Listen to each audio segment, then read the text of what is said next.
Me llamaron un peso muerto, susurraron en la oscuridad creyendo que dormía, planearon el resto de mi vida como si yo fuera un trasto viejo que había que quitar de en medio. Eran mi hijo y mi nuera. Mi nombre es Julián, tengo 76 años.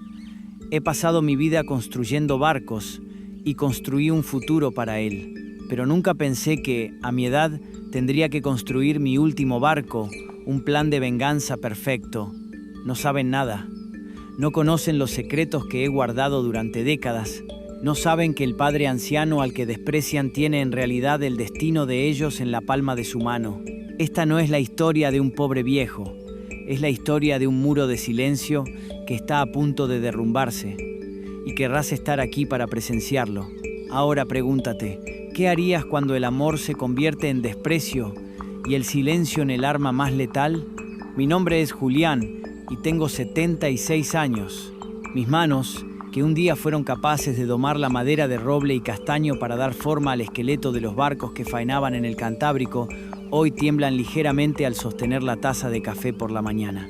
Son el mapa de mi vida, un pergamino de piel surcado por las arrugas del tiempo y las cicatrices del oficio. Fui carpintero de Ribera, un artesano de un arte que se muere, un hombre que aprendió a hablar el lenguaje silencioso de la madera y el mar. Hoy, soy un jubilado que vive de una pensión que apenas supera los 1.000 euros, un ancla en la vida de mi único hijo, Javier. Vivo en la casa que él y su mujer, Isabel, compraron en una urbanización a las afueras de Gijón. No es mi casa. Mi casa, la casona asturiana de piedra que heredé de mis padres y que amplié con mis propias manos, se quedó vacía en mi pueblo costero cuando mi Carmen se fue al cielo.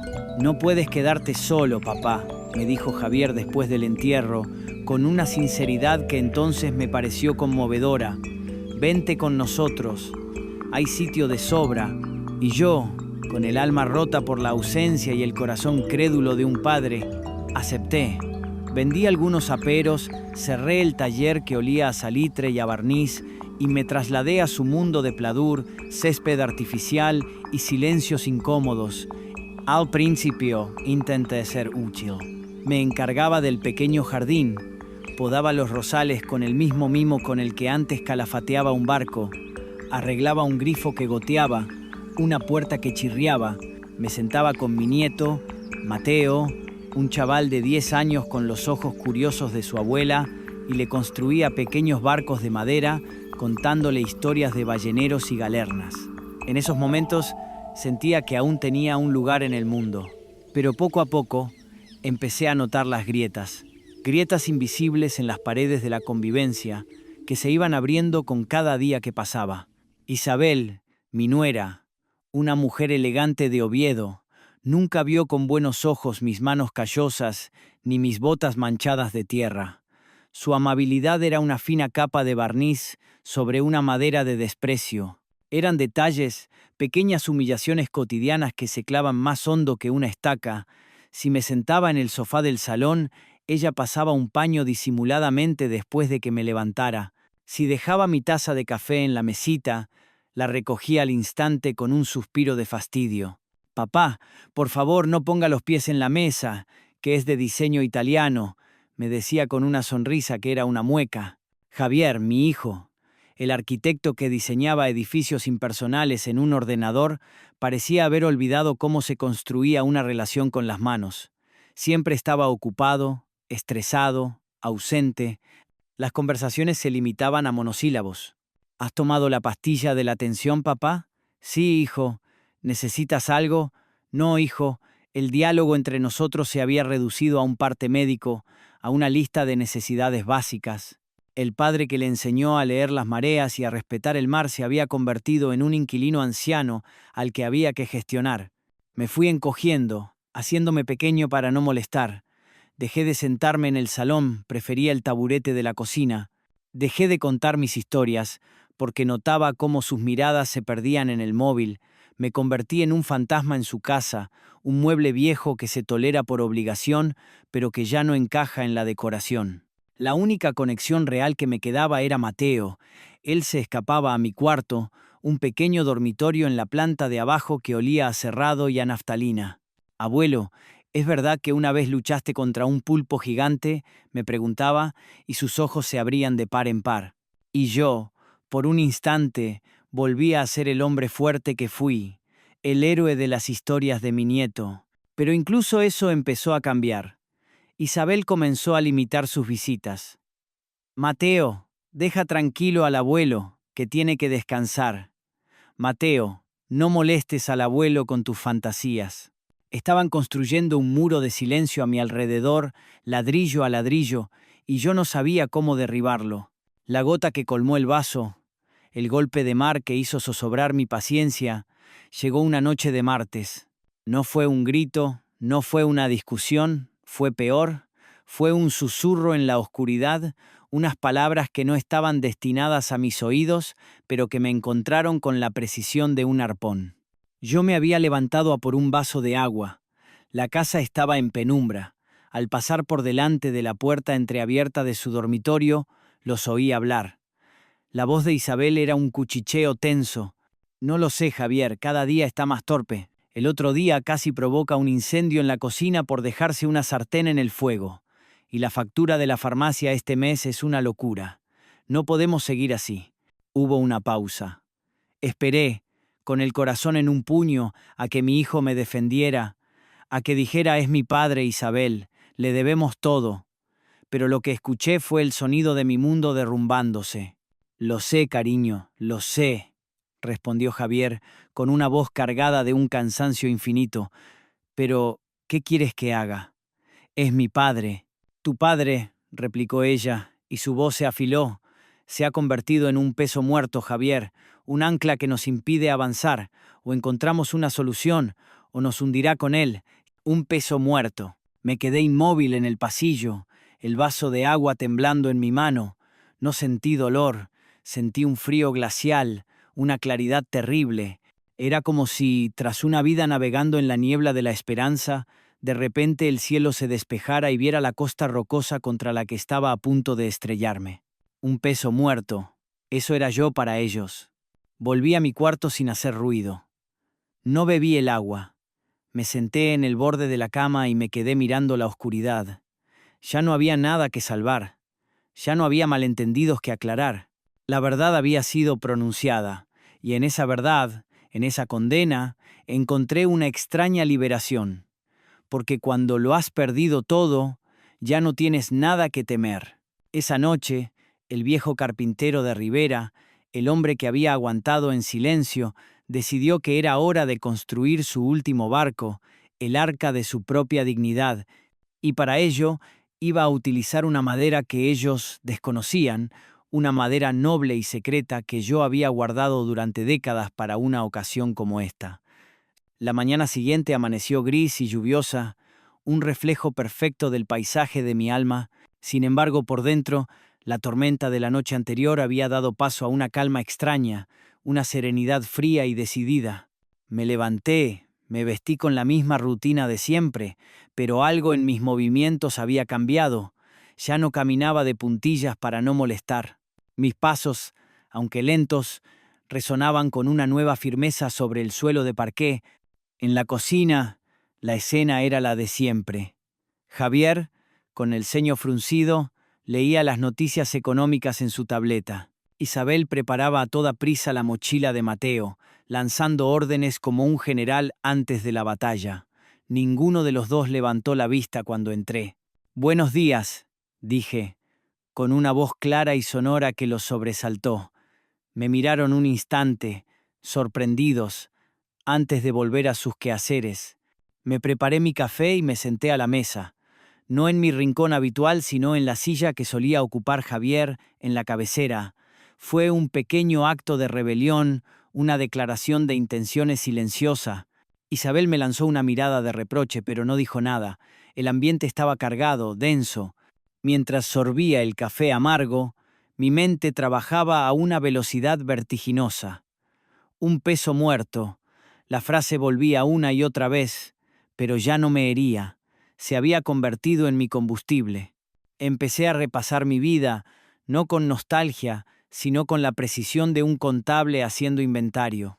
Recordé los inviernos crudos trabajando en el astillero, con el frío del mar calándome los huesos, para que Javier pudiera ir a clases particulares de inglés.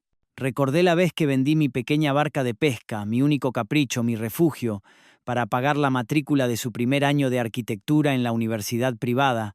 Es una inversión en su futuro, Carmen, le había dicho a mi mujer, y ella, siempre confiando en mí, había estado de acuerdo. Recordé las noches en vela cuando Mateo era un bebé y tenía cólicos, y yo me levantaba para pasearlo por el pasillo, para que Javier e Isabel pudieran dormir, porque Javier tiene que estar descansado para el trabajo. Recordé cada estantería que colgué, cada mueble que monté, cada avería que reparé en esa casa, siempre con una sonrisa, siempre dispuesto, siempre invisible. La confirmación de que mi decisión era la correcta llegó esa misma mañana.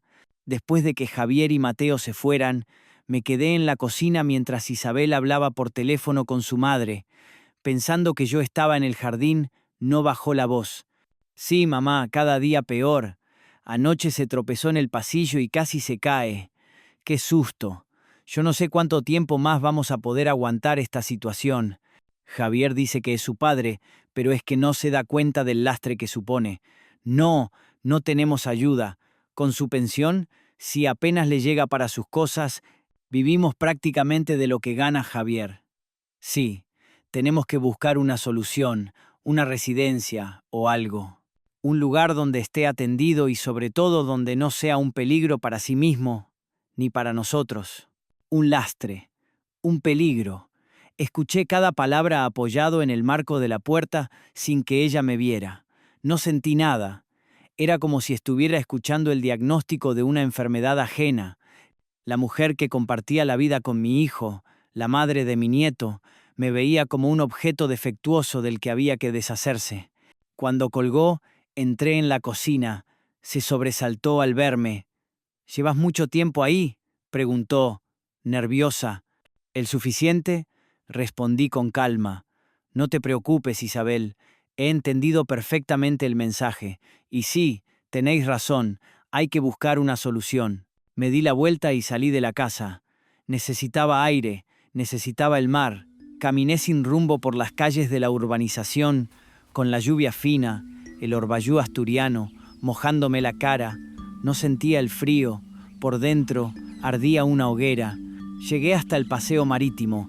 El Cantábrico estaba embravecido, gris y furioso, un espejo de mi alma.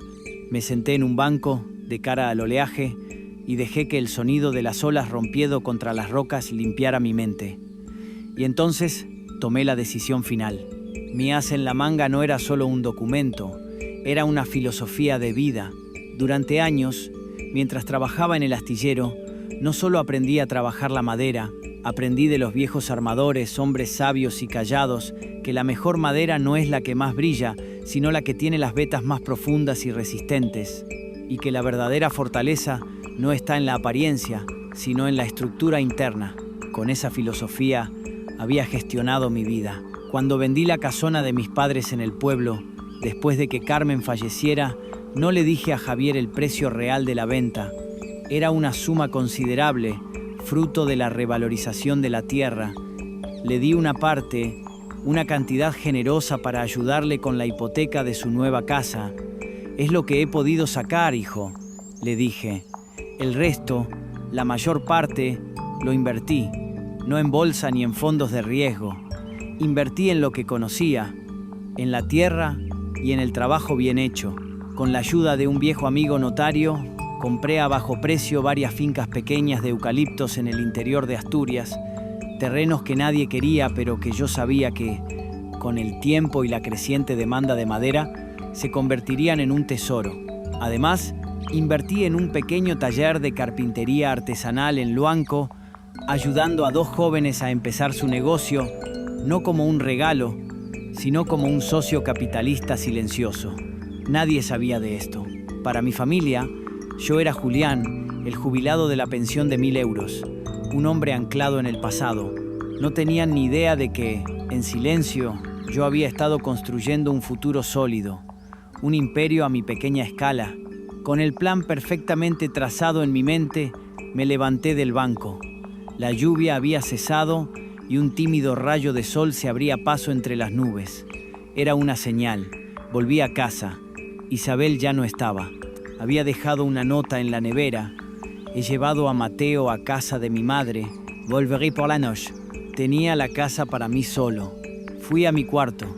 Abrí el doble fondo de mi armario y saqué la carpeta de cuero donde guardaba los documentos importantes, las escrituras de las fincas, el contrato de sociedad del taller, los extractos de una cuenta bancaria en un banco suizo que mi amigo notario me había recomendado por su discreción. Lo puse todo sobre la cama, contemplé el fruto de mi silencio, de mi previsión. No sentí orgullo, sentí el peso de la responsabilidad. Esto ya no era un juego, era una guerra por mi dignidad, y en esa guerra yo tenía toda la artillería. La ejecución de mi plan requería la precisión de un maestro artesano, la paciencia de la madera que se seca lentamente y la frialdad del acero de una gubia bien afilada. No había lugar para la improvisación ni para los arrebatos emocionales. Cada paso estaba medido, cada movimiento calculado. El primer paso fue una visita a Gijón, a la notaría de mi viejo amigo Luis. No lo llamé por teléfono. Quería hablar cara a cara. Luis era un hombre de la vieja escuela, de apretón de mano firme y palabra de ley. Cuando me vio entrar en su despacho, con mi carpeta de cuero bajo el brazo, supo que no venía a charlar del tiempo. «Julián, amigo mío». «Qué sorpresa», dijo, levantándose para recibirme. «Pero esa cara me dice que no traes buenas noticias». «Las noticias no son ni buenas ni malas, Luis. Son necesarias», respondí, sentándome frente a su imponente mesa de caoba. Desplegué los documentos sobre la mesa, le conté la historia completa, sin omitir ni un solo detalle, desde las fotos de Carmen desterradas al cajón hasta las palabras letales de mi hijo.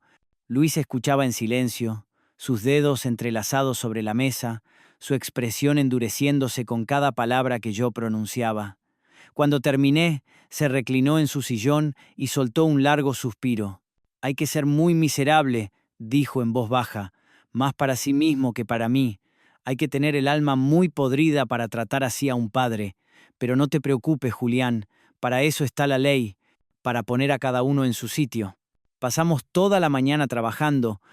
Luis, con una eficiencia asombrosa, empezó a mover los hilos. Lo primero fue redactar un poder notarial completo a mi favor, un documento que me daba autoridad absoluta sobre todos mis bienes y activos, anulando cualquier posible intento de incapacitación que mi hijo pudiera maquinar en el futuro. «Con esto, Julián, eres intocable», me aseguró. Luego, abordamos el tema de la venta de las fincas de eucaliptos. «No hay prisa», le dije, «pero quiero que empieces a moverlo. Contacta con las madereras. Quiero ofertas serias y discretas». El siguiente paso fue el más delicado. «Luis, quiero vender la casa». Mi amigo me miró por encima de sus gafas. «¿La casona del pueblo? ¿La de tus padres?» «No», respondí. «Quiero vender la casa donde vivo ahora, la de mi hijo». Luis se quedó perplejo. «¿Pero no es suya?» «Legalmente no», lo expliqué. «Cuando la compraron, yo les di una parte importante del dinero para la entrada, con una condición que firmamos en un documento privado. La casa estaría a nombre de los tres, con usufructo vitalicio para mí. Ellos son propietarios de una parte, pero yo tengo derecho a vivir en ella hasta el día de mi muerte. Y lo más importante, no pueden venderla sin mi firma». Luis sonrió por primera vez en toda la mañana, una sonrisa astuta. «Julián, eres más listo de lo que pareces. Eso lo cambia todo. No puedes venderla sin su consentimiento, pero ellos tampoco pueden echarte. Y lo que es más, puedes hacerles la vida legalmente imposible si quieres». «No quiero hacerles la vida imposible, Luis. Quiero recuperarla. Quiero que entiendan el valor de lo que han despreciado. Quiero que sientan el vértigo de perder el suelo bajo sus pies, igual que lo sentí yo». El plan era sencillo pero demoledor. Luis redactó un requerimiento notarial en el que, como usufructuario, yo exigía a los nudos propietarios, Javier y Isabel, el pago inmediato de todos los gastos de mantenimiento, impuestos, IBI y reparaciones extraordinarias de la casa de los últimos 5 años, tal y como estipula la ley. Era una suma considerable que sabía que no podían afrontar. Además, en el mismo documento, Les notificaba mi intención de iniciar un proceso de división de la cosa común, es decir, forzar la venta judicial de la propiedad para que cada uno recibiera su parte. Esto, dijo Luis, sosteniendo el borrador, es una bomba de relojería. Cuando reciban esto, su mundo se vendrá abajo. Es exactamente lo que busco, respondí. Mientras tanto, en casa, la tensión era palpable. Mis silencios eran ahora más elocuentes que sus palabras. Me movía por la casa con la calma de quien se sabe dueño del tablero de ajedrez. Ellos, nerviosos, intentaban torpemente recuperar el terreno perdido. Isabel empezó a cocinar mis platos favoritos. Javier me traía el periódico cada mañana, pequeños gestos, vacíos y tardíos. Un domingo, Javier se sentó a mi lado en el porche. Papá, empezó, con una voz falsamente conciliadora. He estado pensando, quizás hemos sido un poco injustos contigo. Sé que las cosas han estado tensas. ¿Qué te parecería si hacemos una reforma en tu cuarto? Poner una tele más grande, un sillón más cómodo. Lo miré, y por primera vez en mucho tiempo le sostuve la mirada hasta que él tuvo que apartarla. No necesito un sillón más cómodo, Javier. Necesitaba un hijo. Se quedó sin palabras. La conversación murió ahí, pero yo sabía que no se rendirían. Sentía su miedo, y su miedo los hacía peligrosos. Una tarde, al volver de mi paseo, encontré a Isabel en mi cuarto. Estaba rebuscando en los cajones de mi cómoda. Al verme, se sobresaltó y cerró el cajón de golpe. «Papá, qué susto. Solo estaba buscando un mantel viejo», balbuceó. «Los manteles están en el armario del pasillo, Isabel. Y tú lo sabes perfectamente», le dije, mi voz fría como el acero. «La próxima vez que necesites algo de mi cuarto, llámame. Quizás pueda ayudarte a encontrar lo que buscas». Salió de la habitación con la cara roja de vergüenza y rabia. Buscaban papeles, testamentos, cualquier cosa que les diera una pista sobre mi situación real, sobre el poder que yo pudiera tener, pero no encontrarían nada.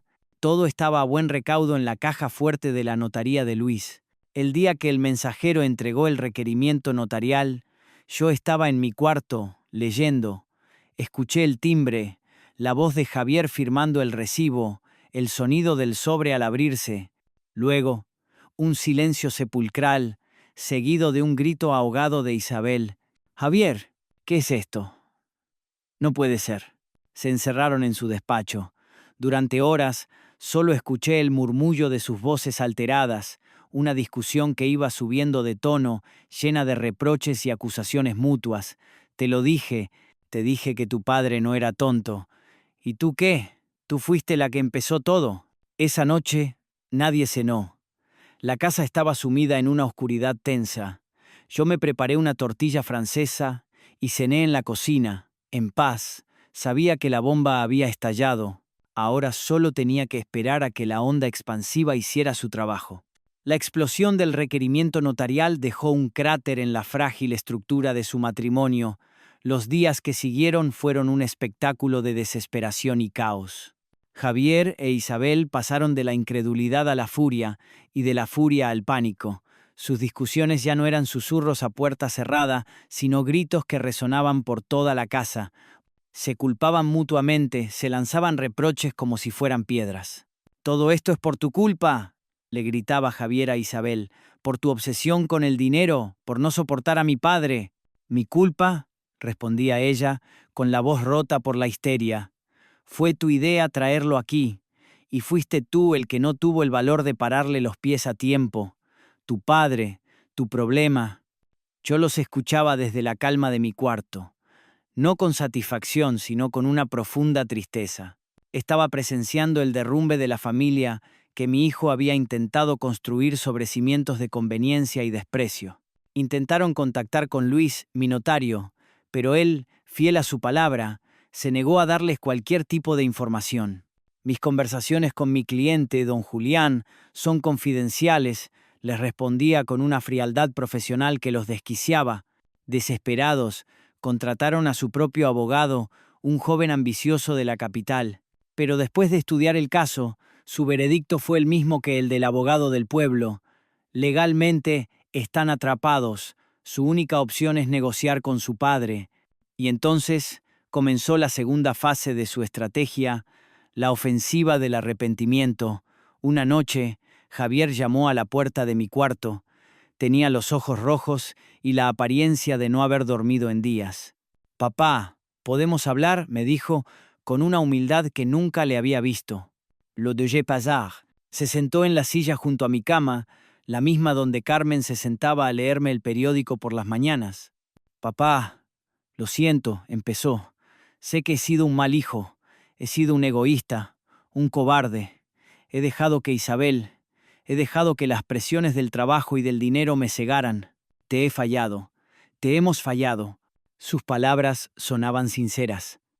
Por un instante una parte de mí, el padre que siempre vive agazapado en algún rincón del corazón, sintió el impulso de perdonarlo, de abrazarlo, de decirle que todo estaba olvidado, pero entonces recordé la frialdad de sus ojos, el desprecio en su voz, la palabra lastre, y supe que su arrepentimiento no nacía del amor, sino del miedo.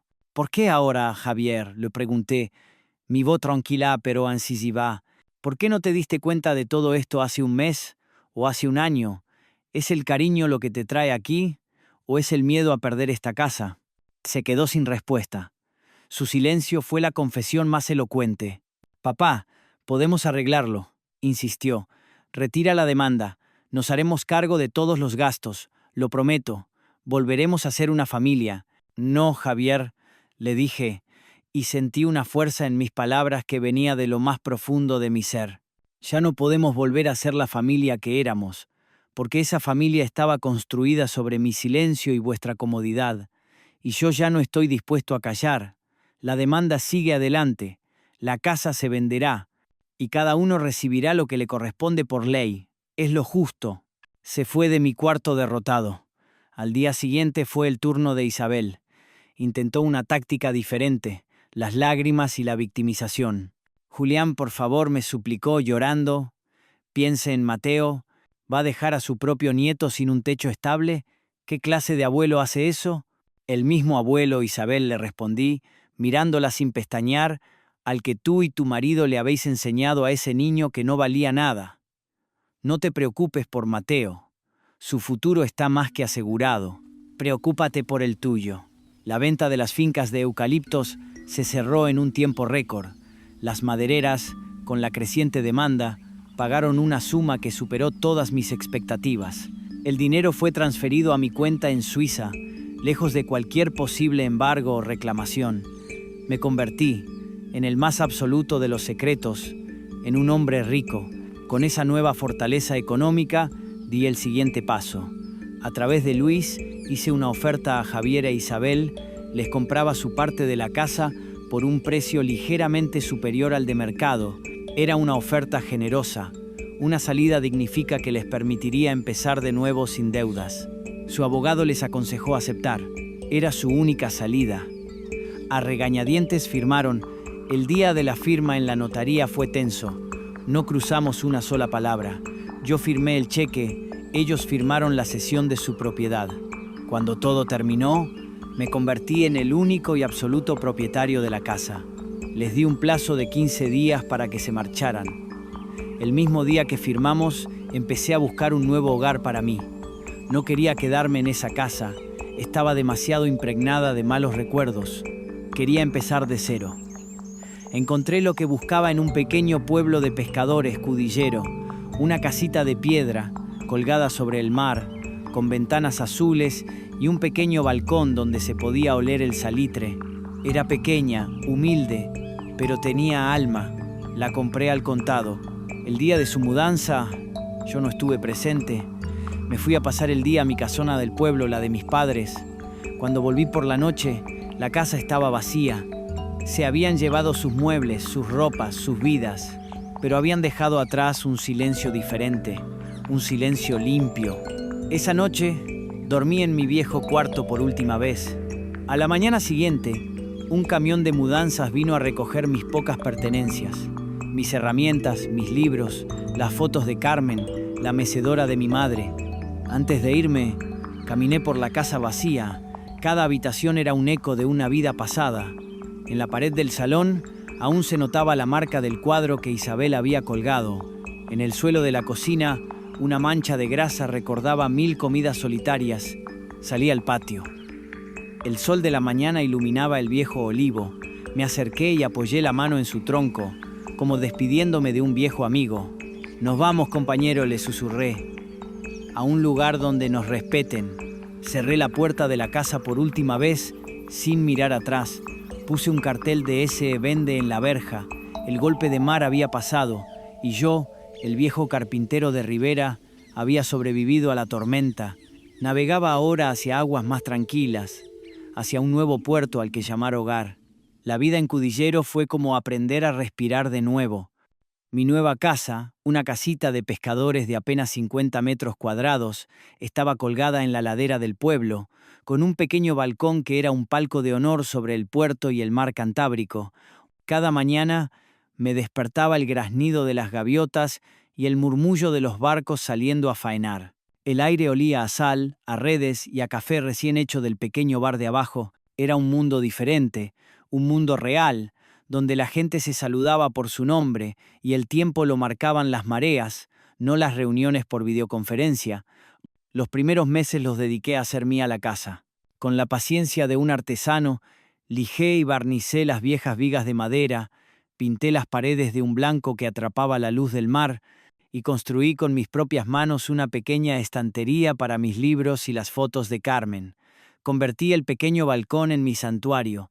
Puse una silla de Enea, un par de macetas con geranios, y allí pasaba las horas, leyendo, observando el ir y venir de los barcos, o simplemente dejando que la inmensidad del mar pusiera mis pensamientos en orden. Me hice un hueco en la vida del pueblo. Bajaba cada mañana al bar de Manolo a tomar mi café y leer el periódico. Charlaba con los viejos marineros que remendaban sus redes en el muelle, escuchando sus historias de temporales y capturas milagrosas. Me hice socio de la pequeña cofradía de pescadores, no para pescar, sino para ayudar en lo que hiciera falta, reparar una puerta, barnizar un banco, cualquier cosa que me hiciera sentir útil. La gente me aceptó con naturalidad. Era Julián, el carpintero que vino de Gijón, un hombre más de la comunidad. Nadie me preguntó por mi pasado, y yo no sentí la necesidad de contarlo. Mi relación con Mateo se fortaleció en la distancia. Hablábamos por teléfono cada 2 o 3 días. Me contaba sus cosas del instituto, sus problemas con las matemáticas, la chica que le gustaba. Yo lo escuchaba, le daba consejos, le contaba historias de mi nueva vida. Un fin de semana cogió el autobús y vino a visitarme. Fue un fin de semana mágico. Le enseñé a reconocer los diferentes tipos de nudos marineros, paseamos por los acantilados, comimos pescado fresco en el puerto. Vi en sus ojos la misma fascinación por el mar que yo había tenido de niño. «Abuelo, esto es increíble», me dijo, mirando el horizonte desde el faro. «Aquí se respira de verdad». Esa noche, mientras cenábamos en mi pequeño balcón, me hizo la pregunta que sabía que tarde o temprano llegaría. «Abuelo, ¿por qué no vuelves a hablar con papá?» Suspiré. «Mateo, hay puentes que se queman, y aunque uno quiera, ya no se pueden volver a cruzar. Tu padre y yo elegimos caminos diferentes. Él eligió el suyo, y yo, forzado por las circunstancias, tuve que elegir el mío. No le guardo rencor, pero ya no podemos caminar juntos. Pero es tu hijo», insistió. «Y tú eres mi nieto», le respondí, «y eres la prueba de que el amor y el respeto pueden saltar de una generación a otra, incluso cuando en medio hay un eslabón roto.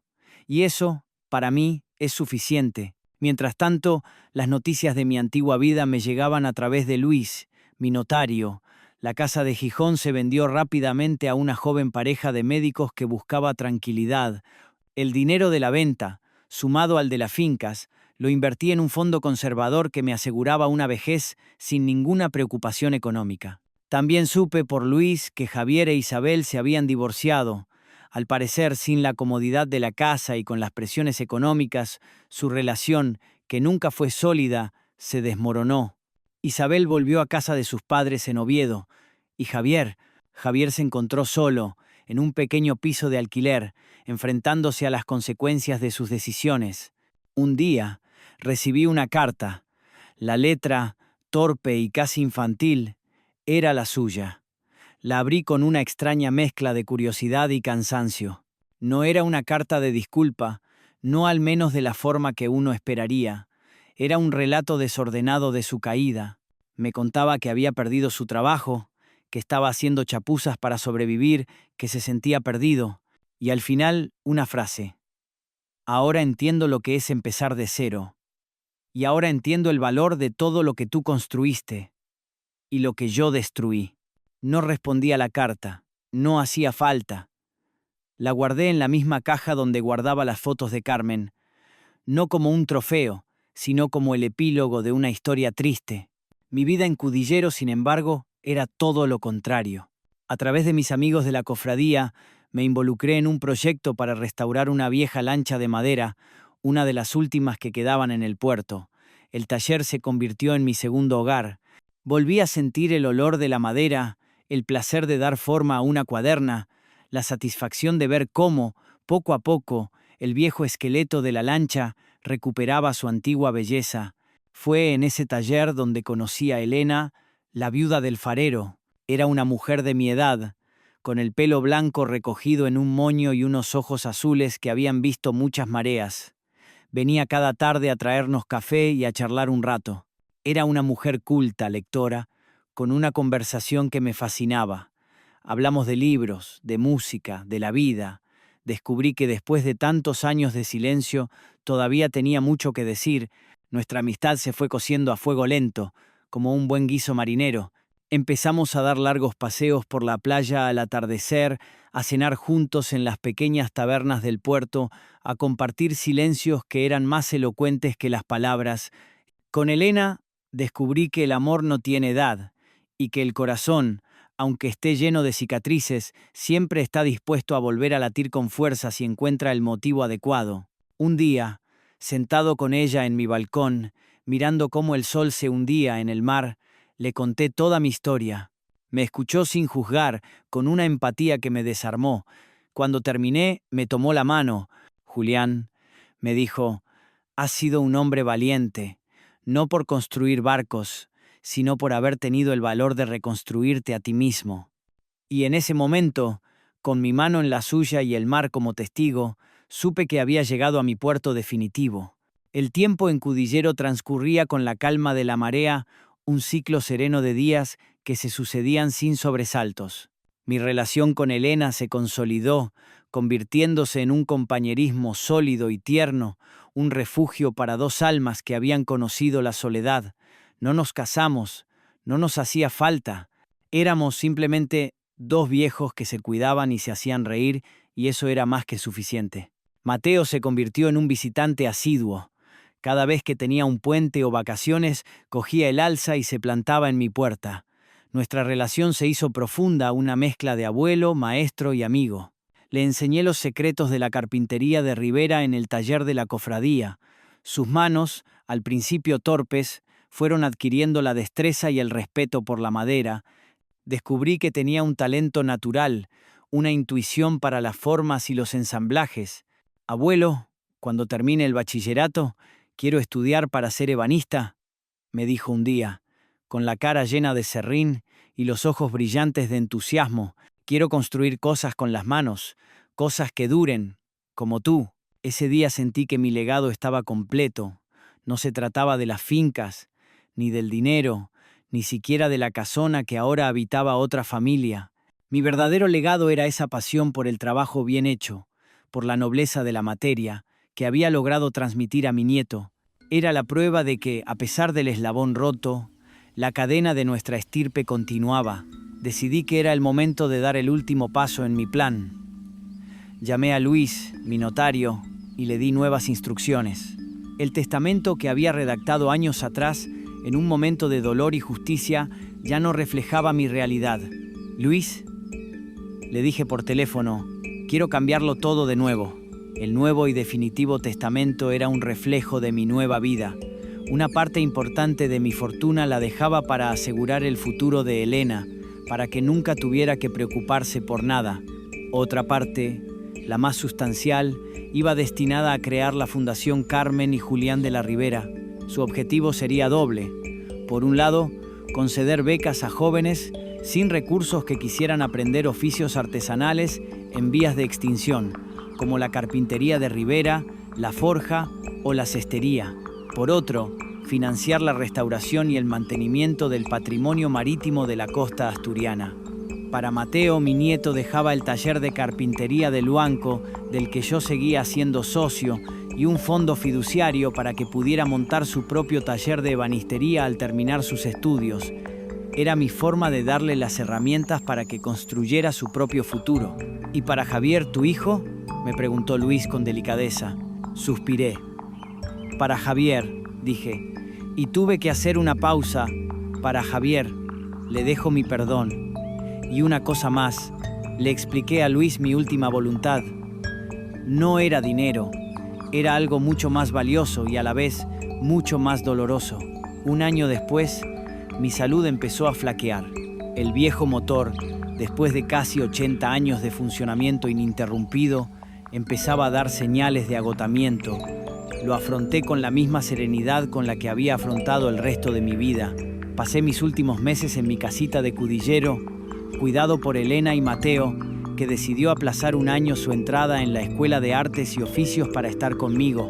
Fueron meses de despedida. Vinieron a verme mis amigos del dominó, los marineros de la cofradía, incluso el joven abogado que me había ayudado en Gijón. Mi pequeña casa se llenó de un afecto sincero que me reconfortaba. Me fui una mañana de septiembre, con el mar en calma y el sol entrando por la ventana de mi cuarto. Me fui en paz, sin miedo, con la mano de Elena sosteniendo la mía. El día del entierro, el pequeño cementerio de Cudillero, colgado sobre los acantilados, se llenó de gente. Estaban todos mis amigos, la gente del pueblo, mis hermanos que vinieron de Barcelona y, al fondo, apartado de todos, estaba Javier. Después del sepelio, Luis, el notario, reunió a la familia en la pequeña sala de la cofradía para la lectura del testamento.